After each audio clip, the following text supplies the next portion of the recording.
Hello, আসসালামু আলাইকুম everyone. Welcome back to my channel.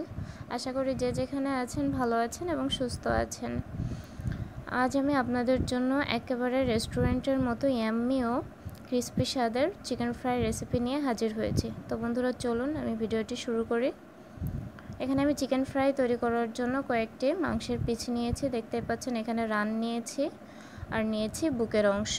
আপনারা যে যেমন পিস খেতে পছন্দ করেন তেমনটা নিলেই হবে।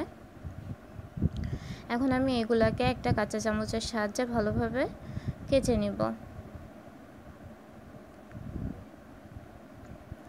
আসলে এটা করলে হয় কি, মশলাটা ভালো মতো মাংসের ভিতরে ঢুকে যায় আর মাংসটা ফ্রাইও হয় খুব ভালোভাবে।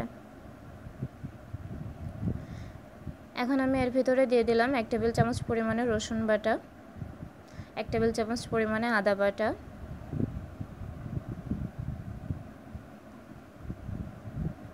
1 টেবিল চামচ পরিমাণে ধনিয়া গুঁড়া, দিয়ে দেব 2 টেবিল চামচ পরিমাণে টক দই।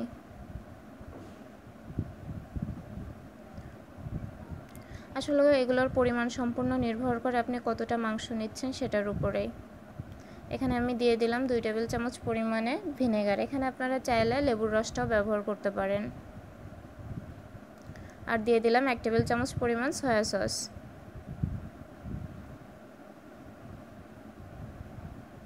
এখন আমি দিয়ে দিলাম হাফ চামচ পরিমাণ মরিচের গুঁড়া আর দিয়ে দেব স্বাদ মতো লবণ।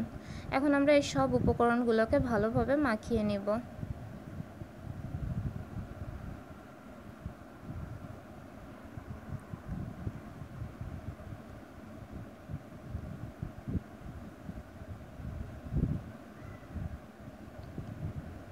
এমনভাবে মাখাতে হবে যেন মশলাগুলো ভালো মতো মাংসের ভিতরে ঢুকে যায়।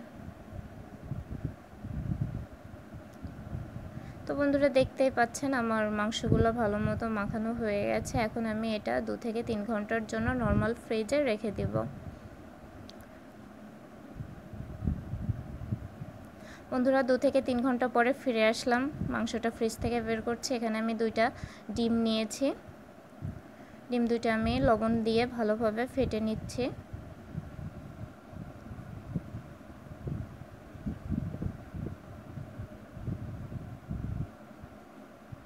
ডিমটা অবশ্যই ভালোভাবে ফেটে নিতে হবে। এখন আমি এটা সরিয়ে রেখে দিলাম। এখানে আমি 2 থেকে 3 কাপ পরিমাণে চালের গুঁড়া নিয়েছি। এখন এর ভিতরে আমি মরিচের গুঁড়া ও স্বাদমতো লবণ দিয়ে দিব, দিয়ে ভালোভাবে মিক্সড করে নিব।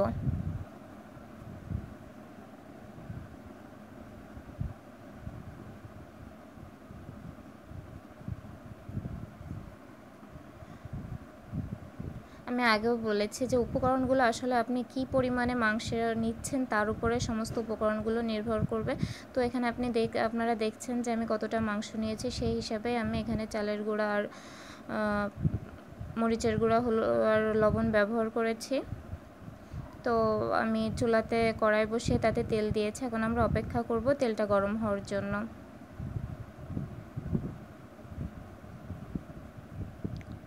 তেলটা কিছুটা গরম হয়ে এসেছে। এখন আমি মাংসের টুকরাগুলো প্রথমেই চালের গুঁড়ার ভিতরে ভালোভাবে ডুবিয়ে ঠিক এভাবে চেপে চেপে চালের গুঁড়াগুলো মাখিয়ে নিব। ভালোভাবে চেপে মাখাতে হবে যাতে ভালোভাবে চালের গুঁড়াগুলো মাংসের সাথে মেখে যায়। এখন এটাকে আমি নাড়িয়ে ঝাড়া দিয়ে চালের গুঁড়াগুলো বের করে দিব, ফেলে দিব।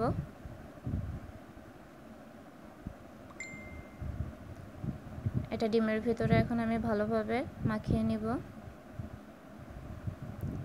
আবার এটাকে আমি চালের গুঁড়ার ভিতরে দিয়ে দেব। এবারও সে আগের মতোই ভালোভাবে চালের গুঁড়াটা মাংসের সাথে মাখিয়ে নিতে হবে চেপে চেপে।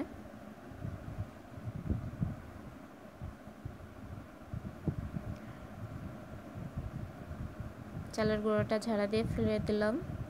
এখন আবার আমি এটা ডিমের ভিতরে দিয়ে দেব। আপনারা চাইলে এই প্রসেসিংটা একবার করতে পারেন, কিন্তু আমি এখানে লেয়ারটা মোটা করার কারণে 2বার করলাম।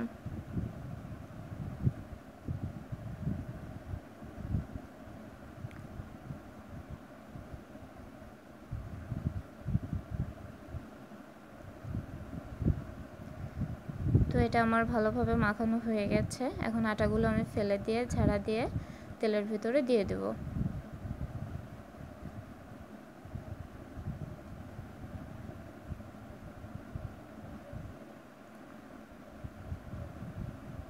তো বন্ধুরা দেখতে পাচ্ছেন আমি মাংসের টুকরাটা তেলের ভিতরে দিয়ে দিয়েছি।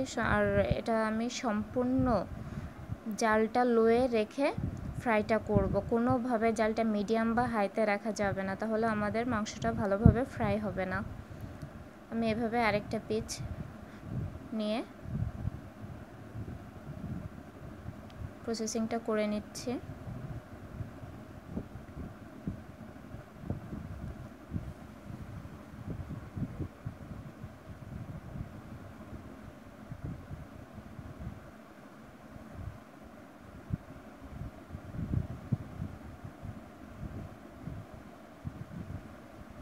আর বন্ধুরা অবশ্যই এখানে চালের গুঁড়াটা আপনারা একটু বেশি পরিমাণেই নেবেন, যাতে ভালোভাবে মাংসটা চালের গুঁড়ার ভিতরে ডুবে যায়। তো আমি বাকি পিসটাও তেলের ভিতরে দিয়ে দিলাম।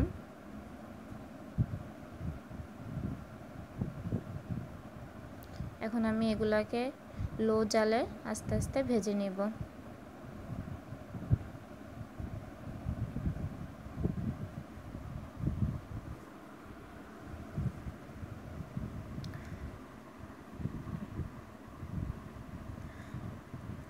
এই রেসিপিগুলো সাধারণত আমাদের বাচ্চাদের খুবই পছন্দ, শুধু বাচ্চারা কেন, এগুলো বড়রাও খুব খেতে পছন্দ করে।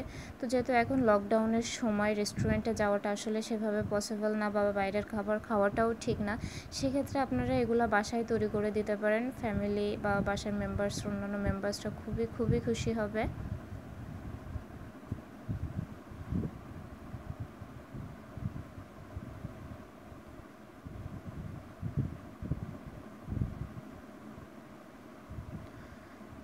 দেখতে পাচ্ছেন আমার মাংসটা ফ্রাই হয়ে গেছে।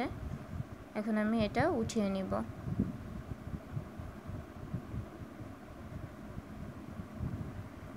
কতটা কালারফুল হয়েছে দেখুন। এখন আমি বাকি মাংসগুলো ঠিক একই প্রসেসিংয়ে ভেজে নিব। তো বন্ধুরা দেখতেই পাচ্ছেন আমার চিকেন ফ্রাই রেসিপিটি সম্পূর্ণভাবে কমপ্লিট।